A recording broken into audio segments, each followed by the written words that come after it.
Good morning. On this Ash Wednesday, I'm intending to do a live Ash Wednesday service about 7 o'clock tonight. I think that's going to work out okay for me that way. But anyway, today we look at Leviticus 23 and 24. And in chapter 23, God talks to Moses and the Israelites about the festivals of the Lord, the feasts of the Lord, the sacred times, basically, is what it is, of Israel. And it begins, the first sacred time is the Sabbath, from the 10 Commandments. Remember the Sabbath day to keep it holy. And this is the first thing that God reminds them of, is that this Sabbath day, the seventh day of the week, is a day of rest, a solemn rest from all work that way. And then the Passover and the unleavened bread festival was again that reminder of the 10th plague that came as the Israelites were then finally set free. And this was on the 14th day of the first month, this festival was to happen. And they were to observe it just as they had in Egypt, that the eating of the unleavened bread and being ready to go and everything that way. And the sacrifices and everything that were to be within there, and on the first day of the Feast of Unleavened Bread, there would be a holy convocation, they would gather together for worship, and there would be no work done on that day. And then on the seventh day, it would be a holy day again, a holy convocation again, where there would be no work and the celebration, the remembrance, the observance of that first Passover. The first fruits, the Feast of First Fruits, or the Festival of First Fruits, was to take place when they first began their harvest. When you come into the land which I give you and reap its harvest, you shall bring a sheaf of the first fruits and bring it to the priest on that day. And then you shall offer on that day, with that sheaf, a male lamb without blemish, and it's a grain offering, and that remembrance of being thankful for what God has provided, the first harvest. And then 7 weeks later after that,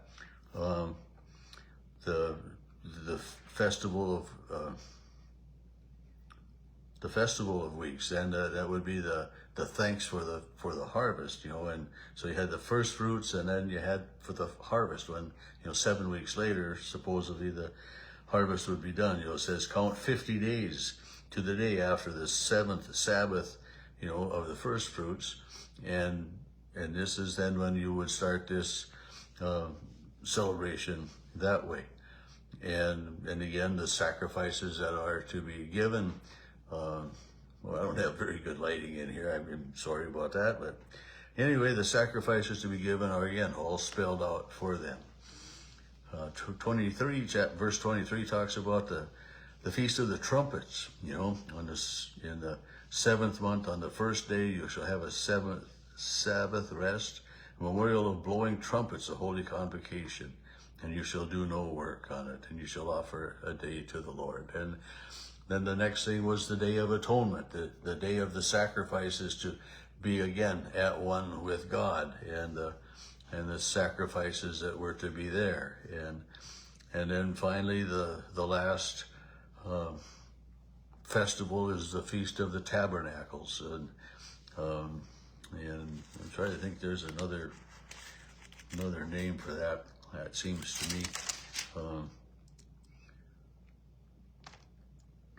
No, I don't see another. Well, the tabernacle booths, or the ingathering, yeah, not the booths, because they would be to take they gather the first fruits of the land, and they gather the verse 40. You shall take for yourselves the first day of the first fruit of the beautiful trees, branches of palm trees, boughs of leafy trees, willows of the brook, and you shall make these booths, and you shall live in these booths, for this time, rather, so it's a special time to set apart for God.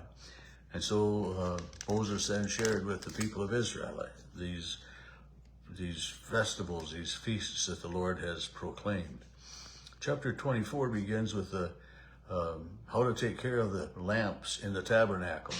And they were to bring pure olive oil, pressed from olives, to bring the light so that these lamps would burn continuously. And, in many of our churches today, we have the eternal candle. And many of us don't have that eternal candle burn eternally. It's not burning, every day of the week, but that's the intent of it. But the eternal candle is there to remind us of God's presence. And most churches today have a wax candle, or they can have electric light, for simulating a candle, enclosed within a red glass jar, a red vase with that in there is the eternal candle. But our eternal candles in our churches today reflect back to this, keeping the candle, the light in the tabernacle burning all the time.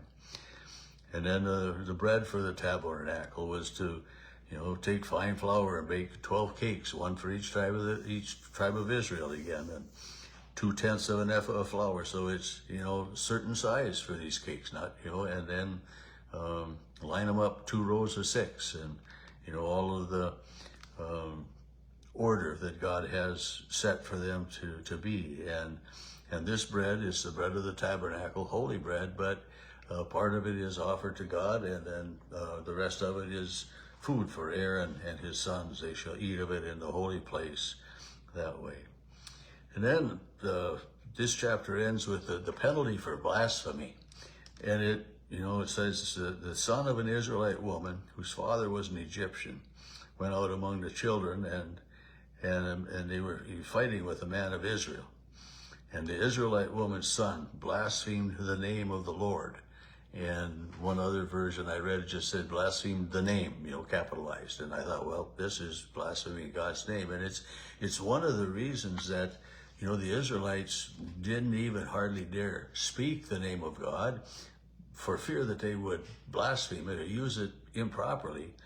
This person that did that, blasphemed the name of God, used it improperly. God says, take him out of the city and lay your hands on him and stone him to death. This was the penalty for taking God's name in vain. For God will not hold him guilty who takes his name in vain. We heard that.